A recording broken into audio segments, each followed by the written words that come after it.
কাল রাত থেকে মনে হয় এরকম ছিল। এই যে দেখ জ্যান্ত আছে, মুখে আমি শুয়ে জল খাইয়েছি। একটু জল, একটু আর একটু জল।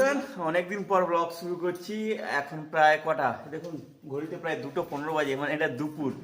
আর আমাদের প্রায় আজকে 10 দিন হলো যে আমাদের পাড়ার একজন কাকু মারা গেছেন। তো আজকে তার নখ চুল কাটা ছিল। তো সবাই মোটামুটি নখ চুল, আমার এত বড় চুল হয়ে গেছিলো, সব নখ চুল কেটে ফ্রেশ হয়ে গেছি। আমার পাপাকেও দেখেছেন, পাপাও বেশ এই কয়েকদিন মানে মারা গেছেন। তো আমাদের জ্ঞাতি হন, তো নিজেদের লোক, তো সেই জন্য আমরা এই 10 দিন না খাওয়া দাওয়ার তেল ফেল কিছু খাইনি। হ্যাঁ দিচ্ছি বাবা, কথাটা শোনো আমি কি বলছি শোনো। তারপর তেল ফেল কিছু খাওয়া হয়নি, ইভেন তেল ফেল মাখাও হয়নি। আর এই কয়েকদিনে যা বাজে ওয়েদার গেছে, তো সেই জন্য সবার হালকা ঠান্ডাও লেগেছে, আমার পাপারও ঠান্ডা লেগেছে, তার চোখ মুখ দেখেই তো বুঝতে পারছেন। হ্যাঁ, আর আজকে তো ভাত এই বেলায় খেতে পারবো না, এই বেলায় রুটি খেতে হবে। আজকে রাত্রিবেলায় ওদের বাড়িতে, মানে যে কাকু মারা গেছেন তাদের বাড়িতে রাত্রিবেলায় খাওয়া দাওয়ার ব্যবস্থা। পরের দিনও দুদিন, মানে দুবেলা, তারপরের দিন, মানে এখন 2-3 দিন বাড়িতে রান্না বান্না সেরকম হবে না। তো আর যা এখন সংকট ঘটছে গ্যাসের, তো সেই জন্য মা কি করেছে, একটা লোককে বলেছে একটা একটা পোর্টেবল উনুন বানাবে। তো যখন লোকটা আসবে ওই উনুনটা বানাতে, তো তার তো প্রসেস আপনাদের দেখাবোই। আর আপাতত ওই গ্যাসে যেটুকু আছে, গ্যাস বেঁচে আছে, সেখানেই রান্না বান্না হচ্ছে। আর এই পোর্টেবল উনুনটা হয়ে গেলে যাই হোক একটু জ্বালানোর চিন্তা কমবে। আর আমাদের গ্রামের বাড়ি তো, তো আমাদের এদিকে কাঠ জ্বালানোর কোনো মানে অভাব নেই, মানে পর্যাপ্ত পরিমাণে আছে। তো সেই জন্য উনুনটা এই সময় খুব কাজে লাগবে। বাবা কি করছিস তুই? কাজ করছিস? কি কাজ? হ্যাঁ বাবা, ও বাবা, বাবা গো, তুমি ঘুমাবে না? খেয়েছো তুমি? কি খেয়েছো? রুটি কি দিয়ে খেয়েছো? সবজি। আচ্ছা, আর কি খেয়েছো? পড়ে যাবি বাবা। আর কিছু না? আচ্ছা আচ্ছা, তুমি আর চুল কাটতে গেছিলে? আচ্ছা আচ্ছা, ঠিক আছে ঠিক আছে। তো যেমনটা বলেছিলাম, বিকেলে বাড়ির পাশের একজন কাকিমা এসছে, এই উনুনগুলো বানাতে ভালো পারে আর কি। তো তার জন্য এই প্রথমে আগে মাটিটাকে তৈরি করছে। তো আমাদের পুকুরের কাছ থেকে অনেকগুলো মাটি তুলে আনা হয়েছিল, এবার সেগুলোকে জল দিয়ে রেডি করছে। মানে মাটির এই যে তাতে জল দিয়ে তার টেক্সচারটা ঠিকঠাক করতে হবে, নাহলে ঠিকঠাক করে শেপে আসবে না। তো সেই জন্য এখন ওই মাটিগুলোকে এরা ভালো করে, মাও সঙ্গে একটু হেল্প করছে, দুজন এই যে ভালো করে মাটি মাখিয়ে, ওই যে একটা দেখুন গামলা টাইপের, এটা হচ্ছে একটা টিনের গামলা, ওই হার্ডওয়্যার্সের দোকানে পাওয়া যায়। এগুলোতে ওই কনস্ট্রাকশানে দেখবেন, এগুলোতে ওই বালি সিমেন্ট এগুলোতে নিয়ে যায়। তো সেই রকম টাইপের ছোটো একটা গামলা নিয়ে এসছে। তো ওটা কিনতে 100 টাকার মতো না কত নিয়েছিল খরচার মধ্যে, এই আর হচ্ছে এই মাটিটা লাগবে। তো সেই কাকিমা এবার প্রসেস শুরু করে দিয়েছে, দেখুন কত সুন্দর আস্তে আস্তে এই মাটি দিয়ে দিয়ে সুন্দর এই উনুনের শেপে আনছে আর কি। তো এই উনুনটা বানানো হয়ে গেলে আমাদের বেশ সুবিধা হবে। আমাদের অ্যাকচুয়ালি গ্যাসও আমি বুকিং করেছি, কিন্তু এখনও পাইনি।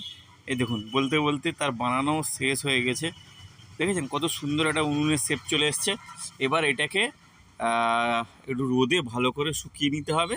শুকিয়ে গেলে এর উপরে একটু আবার ওই গোবর দিয়ে, আমার মা বেশ সুন্দর করে গোবর দিয়ে এবার একটু নেতা টাইপের দিয়ে তারপর এটা ভালো করে রোদে শুকিয়ে নিলে এটা সুন্দরভাবে ব্যবহার করা যাবে। আর নিচের পোর্শনটা ওটা মেটালের হওয়ার জন্য ভাঙারও কোনো চান্স নেই, আর সুন্দর ধরে এদিক সেদিক নিয়ে যাওয়াও যাবে। এখন এই উনুনটাকে মা উপরে একটু গোবর দিয়ে ভালো করে এটাকে ঘষাঘষি করে দিচ্ছে, লেপে দিচ্ছে আর কি এর উপরে, যাতে আরও টেকসই হয়, আরও মজবুত হয় আর কি। এই হচ্ছে আমাদের পোর্টেবল উনুন, এইটা এবার থেকে রান্না বান্না হবে আমাদের। তো আমাদের এই যে গাছে, আম গাছে তো প্রচুর মানে হয়েছে এখনও, তো সেইটা হনুমানের কাছ থেকে বাঁচানোর জন্য আমরা এখানে না এই নেট দিয়ে দিই, দেখুন দেখতে পাবেন মনে হয়, নেট দিয়ে দিয়েছিলাম এই ওপরটায়, পুরোটা ওপরটায় নেট দেওয়া আছে এদিকটা। তো কাল রাত্রে এসে একটা দিকে দেখুন একটা পেঁচা এসে আটকে গেছে। তো কাল রাত থেকে পুরো একেবারে নিস্তেজ হয়ে গেছে, বেঁচে আছে যাই হোক। হ্যাঁ, সেই নেট পুরো আমি কাটলাম, সেই গাছের উপরে উঠে যে সিঁড়ি ফিঁড়ি দিয়ে নেট থেকে কেটেছি, কিন্তু এ পুরো একেবারে নিস্তেজ হয়ে গেছে। একটু জল ফলও দিল রুমি, একটু জলও দিল। খুলে দিয়েছিস পুরো? পুরো এখনো পুরো হয়ে, কিন্তু একে কিছু দাঁড়াও, একটু জল, মাথায় একটু গায়ে একটু জল দিলে আমি সেগুলো সব করে নেব। এই যে পাখিটা কাল রাত থেকে মনে হয় এরকম ছিল। এই যে দেখ জ্যান্ত আছে, মুখেও আমি শুয়ে জল খাইয়েছি। একটু জল, একটু আর একটু জল জল খাইয়েছি এইভাবে না, তার চোখের উপরে জল পড়ে যাচ্ছে না। হ্যাঁ, এই যে এই হচ্ছে পেঁচাটা। এখন উল্টাসনি দাঁড়াও, একটু জল খাইয়েছিলাম, এরকম করে খাচ্ছিল। দেখেছো হ্যাঁ, দেখেছো খাচ্ছে দেখেছো পাখি কাচ্ছে, হ্যাঁ দেখেছো পুরো নিস্তেজ হয়ে গেছে তার এই যে মুখে। দেখেছো হ্যাঁ, আরো আরো চাইছে জল আরো খাবে, হ্যাঁ চাইছে করছে, দেখেছো ততক্ষণ থেকে 2-3 বার জল আরো দে, আরো দে, আরো দে। দাঁড়াও খাও আরো দে, অল্প অল্প, বেশি বেশি না, অল্প অল্প দে। হ্যাঁ, আরো জল খাবে, আরো জল ড্রপার খাবে। থাকলে ভালো হতো কিন্তু ড্রপার তো নেই, এটা আরাম লাগছে। মানে এর উড়ে যাওয়ার মতো সেই ক্ষমতাটুকু নেই আর।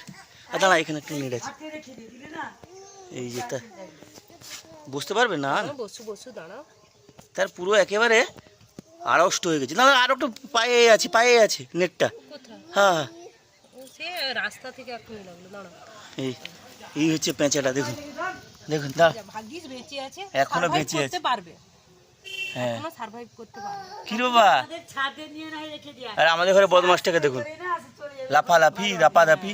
আবার একে এখানে ছাড়ো নি, এসে আবার এখানে লাগবে, একে আর এখানে ছাড়া যাবে না। এই যে দাঁড়িয়েছে, দেখো বাবা দাঁড়িয়েছে, কি পেঁচা গো, লক্ষ্মী পেঁচা। এটা লক্ষ্মী পেঁচা কি কে জানে কি পেঁচা। এটা কিন্তু অনেক দিন ধরে আমাদের ঘরে আছে, হ্যাঁ, এটা অনেক দিন ধরে আমাদের ঘরে একে একে আর একটু জল দিয়ে, তো একটু জল দিয়ে দে, একটু জল ছিঞ্চি দে উপরে। আছে। হাওয়াটা হচ্ছে না, হ্যাঁ। ভালো লাগছে, হ্যাঁ, অনেক দিন ধরে আমাদের ঘরে আছে, আর ছাদেও বসে প্রায় দেখেছি। এই হচ্ছে পেঁচাটা, খারাপ বড় নয়, মানে ছোট নয় তেমন, বড় বেশ।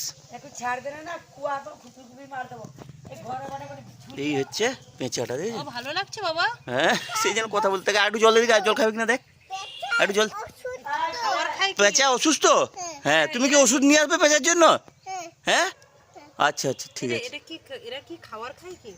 কে জানে, ফল টল খাবে নিশ্চয়। কিছুটা খাবার দিয়ে দেখি, কিছু খাবার আছে, কি আছে? এর খাওয়ার মতো এখন অবস্থা নেই, এই আগে নিজে একটু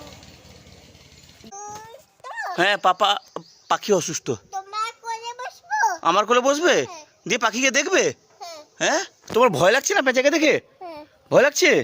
হ্যাঁ, আচ্ছা আচ্ছা আচ্ছা আচ্ছা, আচ্ছা থাকুক, সে নেটটাকে সরান এখান থেকে। হ্যাঁ হ্যাঁ বাবা, হ্যাঁ বাবা, এই যে পেঁচাটার একটু অসুস্থ না পেঁচাটা, তাকে একটু সুস্থ করানোর চেষ্টা করছি, দেখেছো? এই যে পেঁচাটা দেখো একটু দাঁড়িয়েছে, একটু সে, দেখেছো? হ্যাঁ, তাই কিছুটা খাওয়ার দাও দেখি, মা একটু চাল ফাল নিয়ে আসো দেখি। মুড়ি হ্যাঁ, চোখ ফোক ঠেলিস না, ঠেলিনি। আর তার পায়ের পাশে নেটগুলো সরাতো, আঙুলের পাশে, সে নেটে আবার আটকে যায়। কি করছিস? কেন, পেঁচা কি নোংরা খায়? না, যাই হোক, সে এখন মুক্ত করতে পেরেছি একে, সেইটাই অনেক। বাপরে, সেই ওপরে আটকে ছিল, সেখানে নেট কেটেছি, যাই হোক উদ্ধার তো হলো।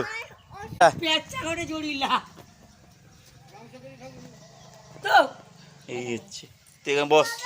হ্যাঁ, খাবে তো খাক, হ্যাঁ চাল যদি খায়। হ্যাঁ, এই যে পেঁচাটাকে খাবার দিচ্ছে, যদি খায়, ও সে নেটটা সরা। হ্যাঁ, এখন পাখিটা অনেকটা সুস্থ মনে হয় ফিল করছে, দেখুন পুরো সোজা হয়ে বসছে, আমাদের দিকে তাকাচ্ছে, চোখও পুরো তোমাকে তাকাচ্ছে। যাবে না বাবা, সাবধানে থাকবে। যাস না পাশে, উড়ে পালিয়ে গেল, কতটা দূরে উড়ে পালিয়ে গেল। হ্যাঁ, যাক চলে গেছে। আর এবার তার কাছে গিয়ে যত আরো ফিঙ্গে পাখিগুলো আছে, গিয়ে সেখানে যাক পাখিটা তাকে বলা এবার সেখানে সে পাখিগুলো তার উপর আক্রমণ করবে মনে হয়। না না হ্যাঁ,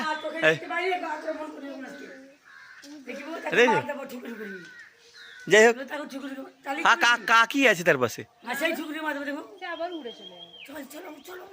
তাকে বলা শেষ হয়েছে যে সাবধানে থাকবে, সে উড়ে চলে গেল। আর সে এই যে আবার উড়ে পালিয়ে গেছে, আবার সে জঙ্গলে ঢুকে গেছে, সে থাক, সে তো ও যে জঙ্গলে ঢুকে গেছে। সে তো থাক।